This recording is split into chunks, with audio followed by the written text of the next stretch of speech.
आज हम पढ़ेंगे हिंदी वर्णमाला। अगर आप कोई भी कॉम्पिटिटिव एग्ज़ाम दे रहे हैं और उसमें हिंदी लैंग्वेज आ रही है तो इस टॉपिक से आपको 4 या 5 क्वेश्चन मिलते ही हैं। इसका मतलब अगर आप ये टॉपिक पढ़ लेते हैं तो आपके 4-5 नंबर पक्के हैं। तो पढ़ लेते हैं वर्णमाला। सबसे पहले वर्णमाला की डेफिनेशन। वर्णों के समूह को वर्णमाला कहते हैं। वर्णमाला में 2 तरीके के वर्ण होते हैं, स्वर और व्यंजन। ठीक है। वर्णमाला में जो कुल वर्ण होते हैं वो होते हैं 48, जिसमें स्वरों की संख्या 11 और व्यंजन की संख्या 33 होती हैं। इस तरीके से 11 और 33 मिलकर 44 वर्ण बनते हैं, जिसमें 2 वर्ण उच्चित व्यंजन और 2 अयोगवाह। तो 2 और 2 4 मिलकर टोटल कितने वर्ण बन जाते हैं? 48 वर्ण मिलते हैं। ठीक है। सबसे पहले हम बात करेंगे स्वर की, फिर व्यंजन की, उसके बाद उच्चित व्यंजन और फिर अयुग। तो देखते हैं स्वर। स्वर हमारे होते हैं 3 तरीके के। कौन कौन से?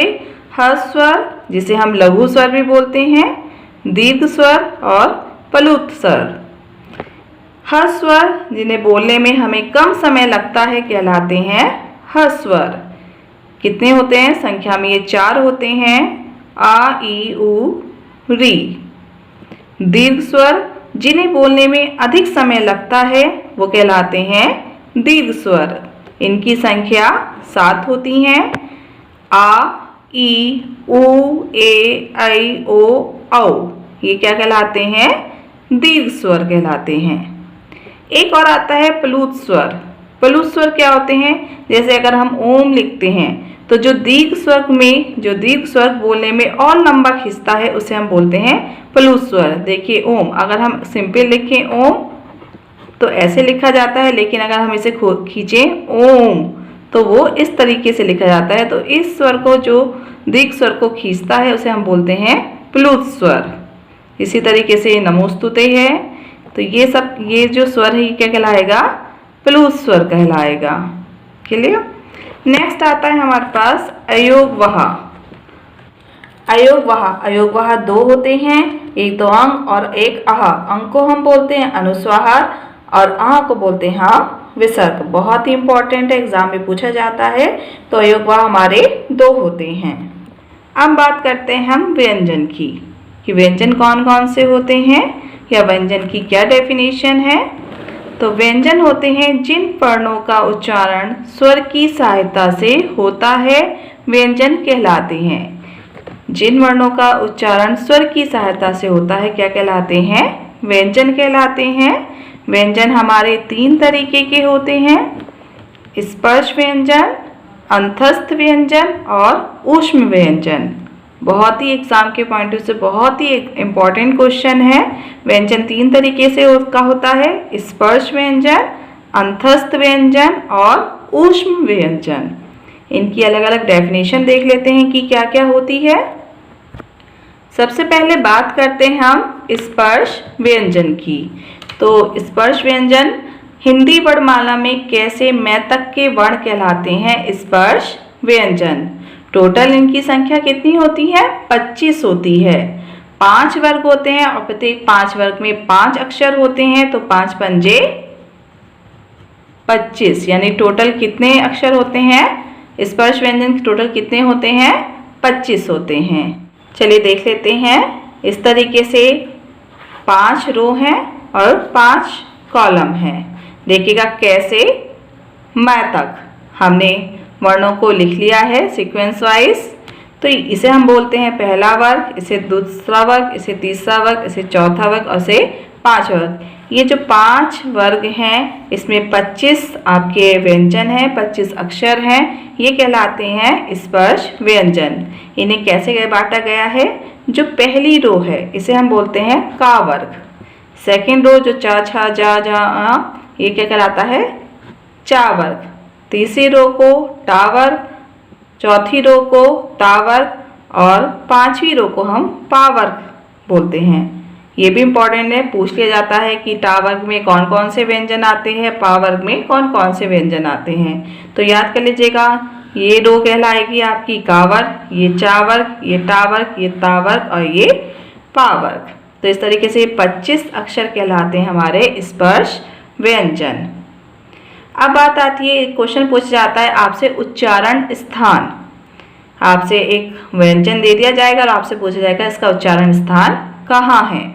तो इसे देख लीजिएगा। अगर हम पहला वर्ग जो हमारा का वर्ग है उसमें हा और जोड़ दें, जो का वर्ग है का खा गा घा अंगा, इसमें हम हा और जोड़ दें तो ये पूरा हमारा कहलाएगा कंठ। इसका उच्चारण स्थान कहाँ होगा? कंठ से। ऐसी ये जो हमारा सेकंड वर्ग है चा वर्ग, इसमें हम श जोड़ दें, यानी ये 5 और एक ये 6, ये 6 वर्णों का उच्चारण स्थान कौन सा होगा? तालु। ये बहुत पूछा जाता है क्वेश्चन, तालु या तालव्य इसे बोला जाता है। थर्ड है टा वर्ग। ये टा वर्ग में अगर हम षटकोण वाला और ऐड कर दें, यानी 5 वर्ण ये और छठा ये षटकोण वाला, तो इन 6 के 6 वर्णों का उच्चारण स्थान कहाँ होता है? मूर्धन्य यानी मूर्धा। ठीक है। नेक्स्ट आता है हमारा ता वर्ग। ता वर्ग में ये 5 वर्ण है, इसमें सा सपेरा वाला जोड़ दें, यानी ये 6 वर्ण, ये 6 वर्णों का उच्चारण स्थान होगा दांतों से दंत। नेक्स्ट होगा पा वर्ग। पा वर्ग में ये जो 5 वर्ण है, इसमें ये 5 के 5 वर्ग हैं, कोई एक्स्ट्रा वर्ण नहीं। ये 5 वर्णों का उच्चारण स्थान कहाँ होगा? ओष्ठ। ओष्ठ यानी होठों से आप बोल के भी देख सकते हैं कि उनका उच्चारण स्थान ओष्ठ होगा। ठीक है। ये क्वेश्चन बहुत आता है, आपसे उच्चारण स्थान पूछा जाता है। एक और इम्पॉर्टेंट क्वेश्चन है इसमें, ये जो आप 5वां कॉलम देख रहे हैं, रो नहीं कह रही हूँ मैं, 5वां कॉलम ये रहा। ठीक है। इसमें आपके 5 क्या है? 5 वर्ण है, 5 अक्षर है, इन्हें हम बोलते हैं पंचमाक्षर। क्या बोलते हैं? पंचमाक्षर। ठीक है। पंचमाक्षर या इसे हम बोलते हैं अनुनासिक वर्ण। बहुत पूछा जाता है कि इनमें से अनुनासिक वर्ण कौन से हैं। तो ये जो लास्ट वाला कॉलम है, इसमें जितने भी वर्ण आ रहे हैं ये सब कहलाएंगे अनुनासिक वर्ण। ठीक है। नेक्स्ट आता है आपके पास अंतस्थ व्यंजन। अंतस्थ व्यंजन ये भी इंपॉर्टेंट है। अंतस्थ व्यंजन टोटल कितने होते हैं? 4। कौन कौन से? या, रा, ला, वा। ठीक। नेक्स्ट आता है ऊष्म व्यंजन। जिन व्यंजनों के बोलने पे ऊष्मा उत्पन्न होती है कहलाता है ऊष्म व्यंजन। ये भी संख्या में 4 होते हैं। कौन कौन से? श, श, स, ह। ये याद कर लीजिएगा। नेक्स्ट आता है उत्क्षिप्त व्यंजन। उत्क्षिप्त व्यंजन को हम द्विगुण व्यंजन भी बोलते हैं। ये भी संख्या में 2 होते हैं। ठीक है। अब आता है अल्प प्राण व्यंजन और महाप्राण व्यंजन। बहुत ही इंपॉर्टेंट टॉपिक, बहुत ज्यादा पूछा जाता है इसमें। देखिए उच्चारण के अनुसार व्यंजनों को 2 भागों में बांटा गया है।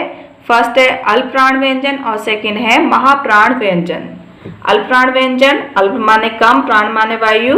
जिन व्यंजनों को बोलने से हमारे मुख से वायु कम निकलती है कहलाते हैं अल्प प्राण व्यंजन।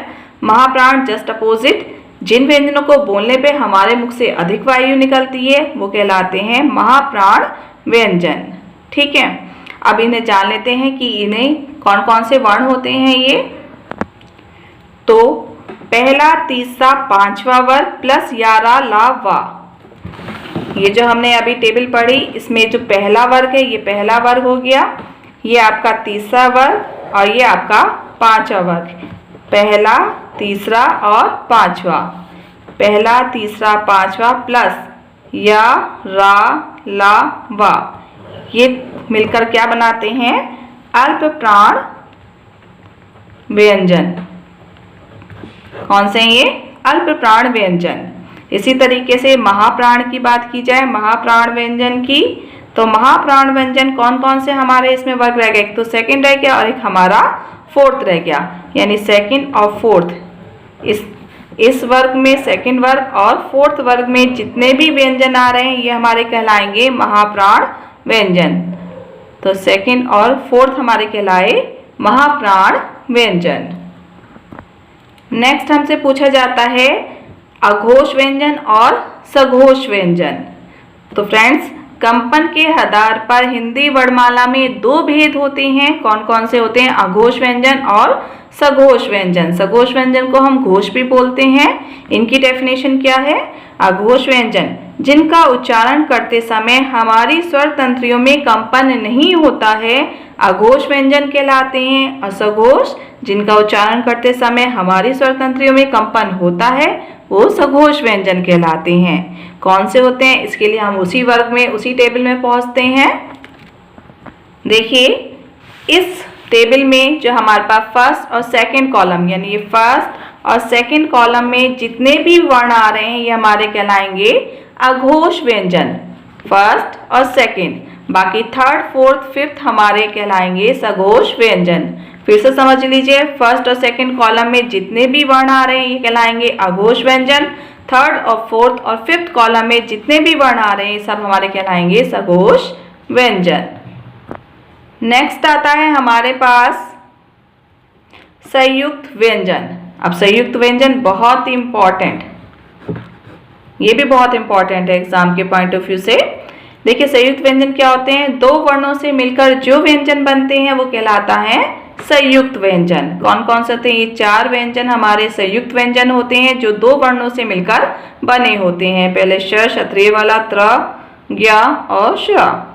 तो श क्षत्रिय का और श से बना है, त्र त और रा से बना है, ज्ञ ज और यहाँ से बना है, और श्र श और रा से बना है। ये आप याद कर लीजिएगा, बहुत ही ज़्यादा इम्पॉर्टेंट है एग्जाम के पॉइंट ऑफ व्यू से, बहुत पूछा जाता है आपसे। ये वर्ण दे दिया जाएगा और आपसे पूछा जाएगा ये किन दो वर्णों से मिलकर बना है। ठीक है, ये आपको याद करना है।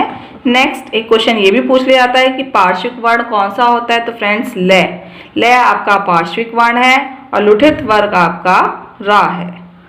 ठीक है, आई होप इसके बाद आपके एग्जाम में वर्णमाला से रिलेटेड कोई भी क्वेश्चन आएगा आप उसे कर देंगे। इससे हटकर कोई भी क्वेश्चन एग्जाम में नहीं पूछा जाता।